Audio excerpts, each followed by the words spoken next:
السلام عليكم ورحمة الله وبركاته. أهلا بكم.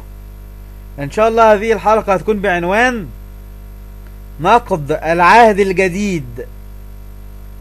في المدخل إلى العهد الجديد للآباء اليسوعيين صفحة 7 يقول النص: يظهر العهد الجديد بمظهر مجموعة مؤلفة من 27 سفرا مختلفة الحجم، وضعت كلها باليونانية، ولم تجري العادة أن يطلق على هذه المجموعة عبارة العهد الجديد إلا في أواخر القرن الثاني، فقد نالت الكتابات التي تؤلفه رويدا منزلة رفيعة، حتى أصبح لها من الشأن في استعمالها ما لنصوص العهد القديم التي عدها المسيحيون زمنا طويلا كتابهم المقدس الأوحد، وسموها الشريعة والأنبياء وفقا للاصطلاح اليهودي في تلك الأيام.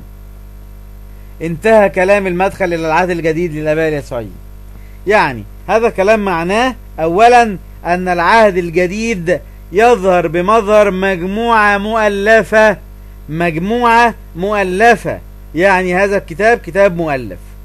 ثانيا، لم يسمى العهد الجديد بهذا الاسم إلا بعد قرنين من صلب المسيح على حد زعم النصارى. يبقى قبل القرنين ما كانش معروف حاجة اسمها أناجيل أو رسائل. ثالثا، أن العهد الجديد لم يأخذ مكانه إلا بعد وقت طويل، يعني في وقت من الأوقات كان هذا الكلام لا مقدس ولا له أي صفة قداسة. رابعا، لم يكن للنصارى أي كتاب بعد صلب المسيح على حد زعمهم إلا العهد القديم. يبقى ما كانش للنصارى أي كتاب إلا العهد القديم بس، يعني العهد الجديد لم يكن موجود أصلا ولا أحد يعرف عنه شيء ولم يتعبد به أحد. يبقى الأمر بتاع العهد الجديد أمر مستحدث وأمر غير قديم، أي لم يأتي العهد الجديد بعد صلب المسيح على حد زعم النصارى مباشرة. تعالوا نشوف أيضا في المدخل إلى العهد الجديد للآباء اليسوعيين صفحة 13 يقول النص: ومن الواضح إن ما أدخله النساخ من التبديل على مر القرون تراكم بعضه على بعضه الآخر، فكان النص الذي وصل آخر الأمر إلى عهد الطباعة مثقلا بمختلف ألوان التبديل، ظهرت في عدد كبير من القراءات. والمثال الأعلى الذي يهدف إليه علم نقد النصوص هو أن يمحص هذه الوثائق لكي يقيم نصا يكون أقرب ما يمكن من الأصل الأول، ولا يرجى في حال من الأحوال الوصول إلى الأصل نفسه.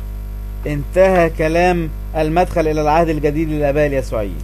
يبقى هذا الكلام أيضا معناه إن حصل تراكمات كبيرة جدا على مر العصور حتى وصل إلى أنه كان في كل أنواع التحريفات كانت موجودة، لدرجة أن علماء المسيحية بتعبر عن هذا الكلام وبتقول وصل آخر الأمر إلى عهد الطباعة مثقلا بمختلف ألوان التبديل، يعني كان في تحريفات وتبديلات وتغييرات كثيرة جدا جدا.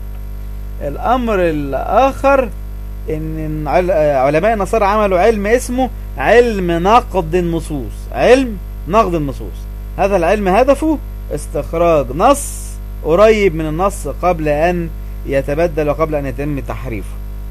ولكن علماء المسيحية بتعترف وتقول أنه مستحيل الحصول على النص الأصلي، وهذا دليل من دلائل التحريف.